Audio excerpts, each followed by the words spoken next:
നമസ്കാരം.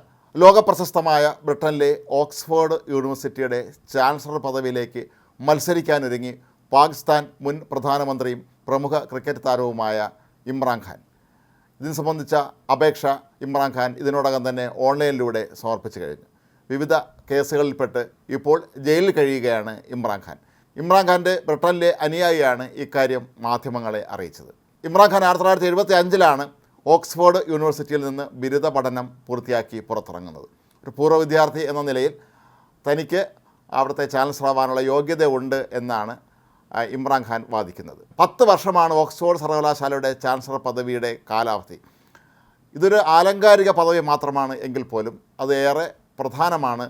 ലോകത്തെ വിവിധ ഭാഗങ്ങളിൽ നിന്നുള്ള വിദ്യാർത്ഥികൾ വന്ന് പഠിക്കുന്ന ഓക്സ്ഫോർഡ് സർവകലാശാലയുടെ ചാൻസലറാകാൻ കഴിയുക എന്ന് പറയുന്നത് ആരെ സംബന്ധിച്ച് വളരെ പ്രധാനപ്പെട്ട മഹാഭാഗ്യമായിട്ടാണ് പൊതുവെ കണക്കാക്കുന്നത്. എന്നാൽ ഈ സ്ഥാനത്തേക്ക് മത്സരമാണ് നടക്കുന്നത് എന്നുള്ളതാണ് ഇതിൻ്റെ ഏറ്റവും പ്രധാനപ്പെട്ട കാര്യങ്ങളിൽ ഒന്ന്. ഇതിനോടകം തന്നെ നിരവധി പേർ അപേക്ഷ സമർപ്പിച്ചു കഴിഞ്ഞു. ഈ വർഷം ഒക്ടോബർ വരെ നാമനിർദ്ദേശ പത്രിക സമർപ്പിക്കാനുള്ള സമയമുണ്ട്. അതിനുശേഷമായിരിക്കും ചാൻസലർ പദവിയിലേക്കുള്ള തെരഞ്ഞെടുപ്പ് നടക്കുന്നത്. നിലവിലെ ഓക്സ്ഫോർഡ് സർവകലാശാല ചാൻസലറായ ക്രിസ് പാറ്റേൺ ആ പദവി ഒഴിഞ്ഞതിനെ തുടർന്നാണ് ഇപ്പോൾ മത്സരം വേണ്ടി വന്നേക്കുന്നത്. നേരത്തെ ഹോങ്കോങ്ങിലെ ഗവർണർ കൂടിയായിരുന്നു ക്രിസ് പാറ്റേൺ. വിദ്യാർത്ഥിയായിരുന്ന കാലത്ത് തന്നെ ക്രിക്കറ്റ് താരം എന്ന നിലയിലും പ്രശസ്തനായിരുന്ന ഇമ്രാൻഖാൻ അന്ന് അവിടുത്തെ പല മാസികകളുടെയും ഗോസിപ്പ് കോളങ്ങളിലെ സ്ഥിരം വാർത്തയായിരുന്നു. ഇന്ന് ലോകപ്രശസ്തരായ പലരും അന്ന് ഓക്സ്ഫോർഡ് സർവകലാശാലയിൽ ഇമ്രാൻഖാൻ്റെ സഹപാഠികളായിരുന്നു എന്നുള്ളതും പ്രധാനപ്പെട്ട ഒരു കാര്യമാണ്. എന്തായാലും മത്സരരംഗത്ത് ഉറച്ചു നിൽക്കാനാണ് ഇമ്രാൻഖാൻ്റെ തീരുമാനം എന്നാണ് അദ്ദേഹത്തിൻ്റെ അനുയായികൾ അറിയിക്കുന്നത്. കാരണം ഓക്സ്ഫോർഡ് സർവകലാശാലയിലെ ഒരു പൂർവ്വ വിദ്യാർത്ഥിയെ സംബന്ധിച്ച് ചാൻസലർ ആവുക എന്നുള്ളത് വലിയ ഒരു പദവി തന്നെയാണ്. അതുകൊണ്ട് എന്ത് വില കൊടുത്തും ഇമ്രാൻഖാൻ മത്സരിക്കുക തന്നെ ചെയ്യും എന്നാണ് അദ്ദേഹത്തിൻ്റെ അനുയായികൾ ഇപ്പോൾ വെളിപ്പെടുത്തിയിട്ടുള്ളത്. 3 തവണ വിവാഹിതനായ ഇമ്രാൻഖാൻ്റെ ആദ്യ ഭാര്യ ജമീമ ഗോൾഡ്സ്മിത്ത് ബ്രിട്ടനിലെ പ്രശസ്തയായ സിനിമ നിർമ്മാതാവും താരവുമെല്ലാമായിരുന്നു.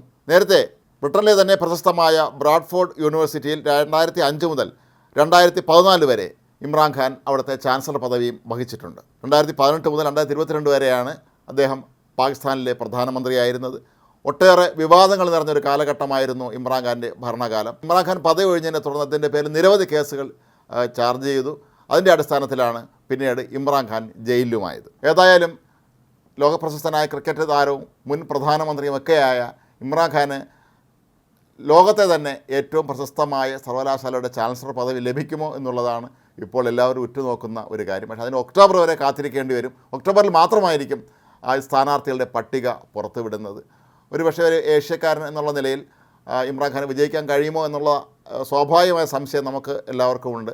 എന്നാൽ ബ്രിട്ടനിലെ തന്നെ നിരവധി പ്രമുഖർ ഈ പദവി ആഗ്രഹിക്കുന്നുണ്ട് എന്നാണ് പുറത്തു വരുന്ന വിവരം. അവിടുത്തെ പൂർവ്വ വിദ്യാർത്ഥികളായിരുന്ന പലരും ഇന്ന് വളരെ ഉന്നത നിലയിൽ കഴിയുന്നവരാണ്. അതുകൊണ്ട് തന്നെ പലരും ഈ സ്ഥാനത്തേക്ക് മത്സരിക്കാൻ സാധ്യതയുണ്ടെന്നും ഒരു ശക്തമായ മത്സരം തന്നെ ഈ പദവിയിലേക്ക് നടക്കും എന്നാണ് പാശ്ചാത്യ മാധ്യമങ്ങൾ പൊതുവെ വാർത്തകൾ നൽകിയിട്ടുള്ളത്.